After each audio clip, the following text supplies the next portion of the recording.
Unemployment improved a bit last month, but it's still nearly 9%. And the trouble is, job creation is so slow, it will be years before we get back the 7.5 million jobs lost in the Great Recession. American families have been falling out of the middle class in record numbers. The combination of lost jobs and millions of foreclosures means a lot of folks are homeless and hungry for the first time in their lives. One of the consequences of the recession that you don't hear much about is the record number of children descending into poverty. The government considers a family of four to be impoverished if they take in less than $22,000 a year.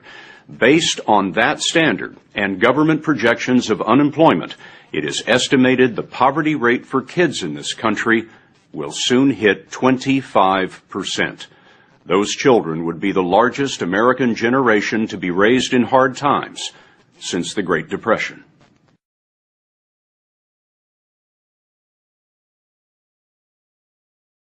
Tiffany and her family called this motel room home. Me and my family have been in and out of motels for about 4 years. We've been at this motel for about a year and a half. Look for the homeless in Seminole County, and you'll find Robert Williams' family of 5 in one motel room. He and his wife lost their tourism jobs several months back. When Angel Abreu lost his construction job, he and his wife had to split their family among relatives. They see their 3 young children on weekends, and on Sunday evenings when we saw them, the goodbyes are always painful. About the motel that you're living in now. Well, it's a lot better than the van. Yeah, it's really small though. 2 rooms for the 5 of them. Their possessions, family photos, you name it, went into storage, and they lost it all, seized and sold when they couldn't pay that bill. What's the neighborhood like around the motel? Scary. What do you mean? Like, you hear on the news all the time about, like, shootings, and it's all right there. In Seminole County near Orlando, Florida, so many kids have lost their homes, school buses now stop at dozens of cheap motels where families crowd into rooms living week to week. 67 motels house about 500 homeless kids. The government counts them homeless if they have only temporary shelter. In Seminole County schools, 1,000 students have recently lost their homes. America's motel generation is growing fast. Like the kids who came out of the Great Depression, this generation is being shaped by homelessness and hunger. Our numbers go up every day, between 5 and 15 new homeless students a day. Every day? Every day. And she told us something else is new. When I first started this program 8 years ago, homelessness lasted maybe 2-3 months. But now with it lasting 3, 6 months, a year, or 2 years, this is when children are developing who they are, and their foundation is broken.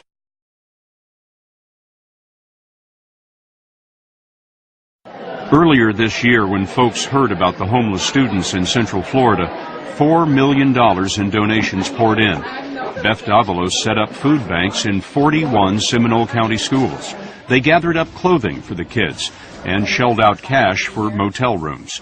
$4 million is a lot of money, but think of this. Of all the families without shelter in America, 1/3 are in Florida. How many of you in the last few weeks have gone to bed hungry?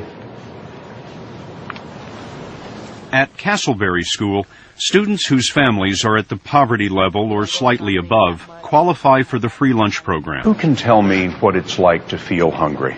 It's like hard, you can't sleep, you just like wait, you just go to sleep for like 5 minutes and you wake up again and your like stomach hurts and you're thinking, I can't sleep, I'm going to try and sleep, but you can't because like your stomach's hurting and it's because it doesn't have any food in it. When I don't eat, my stomach, you can hear like it's like growling, you can hear it. Usually we eat macaroni or we drink water or tea. My mom will sometimes like make food and then she won't have enough, so at night we'll just eat cereal or something. Other times my parents will fight about money because they don't have enough money to pay the food. We have to sometimes take food from a church. It's hard because my grandmother's also out of work and we usually get some food from her. It's kind of embarrassing because the next day you go to school asking kids if they want this or if they want that. If they have cereal and they haven't opened it yet, you go ask them if they want their cereal. We found a lot of families are making a choice between food and electricity. How many of you have had the lights turned off at your house? How do you study when you don't have the lights on at home? We have emergency flashlights and I usually have to use them. I'll just light candles and sit around in a circle of candles.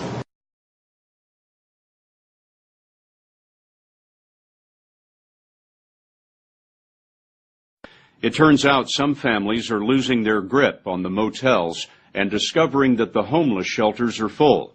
Where do they go then?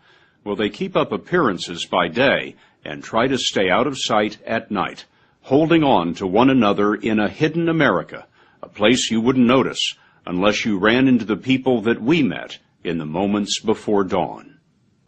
Why is it happening right now? The longevity of homelessness continues to rise. So people are running out of resources. The unemployment runs out, their savings run out, the family that lent them money does not have it anymore because they're looking at economic hardship. And before you know it, they find themselves living in their car because they just ran out of all options. Of all the homeless families in Florida, 2/3 are living on the street. I hear about it every week, every couple of days. If they're not living in the car right now, they are avoiding it. Some of them don't even have cars to live in. We met 15 kids who'd been living in cars. They told us you don't get much sleep with your brothers and sisters in the back seat. But that wasn't the worst part. So we were really scared. So we'll stay up all night sometimes and watch over my mom and keep her safe. How many of you, show me your hands, were worried about your safety where you were living in the car? To me, it was scary because I thought something was either going to happen to my mom or my grandfather or my dad or me. Jade Wiley is 8 years old. She spent 3 weeks living in her car with her mom, her dad, 2 dogs, and a cat. Did you think you were ever going to get out of the car? I thought I was going to be stuck in the car. How'd you keep your spirits up? I was still praying to God that somebody let us stay in the hotel. And how did you get out of the car? Well, there's this nice lady named Beth, and then she gave us a lot of money so we could stay at the hotel, and now I'm staying at the hotel.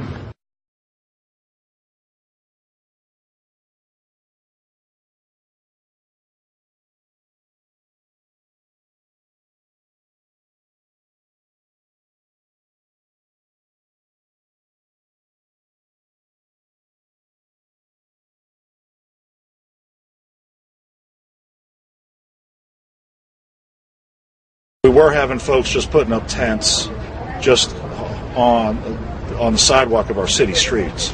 We'd rather have it in a contained area where there is structure, there is somebody to watch over, there is help out here, than just having individuals, at whim put tents up. I wonder if some of these families are hiding from the system, hiding from you. Yeah. Because as one woman put it to us today, she said, I was afraid that if they found out we were living in the car, the state would take my children away from me. Yeah, they're scared.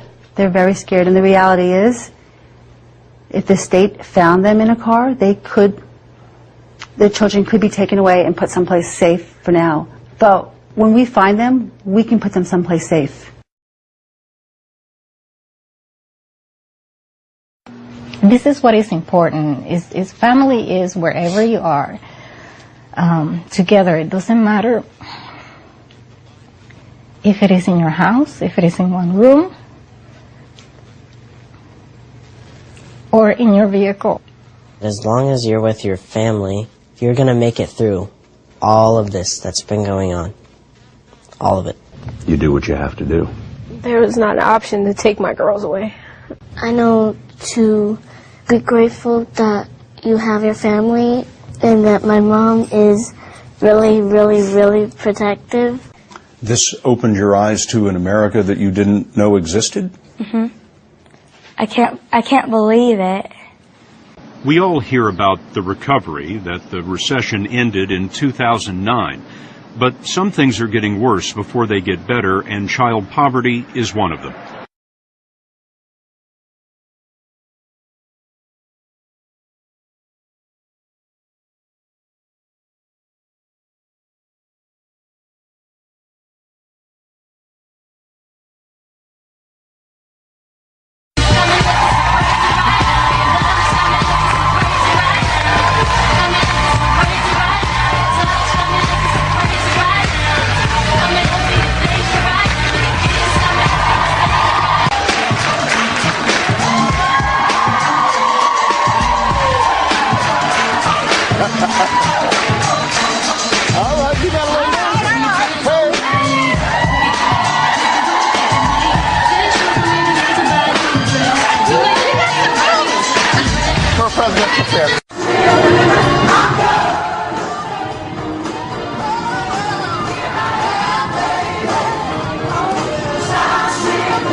Thank you very much.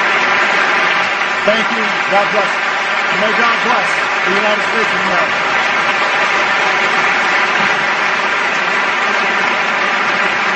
This young man right here. I'm going to let him use my special mic.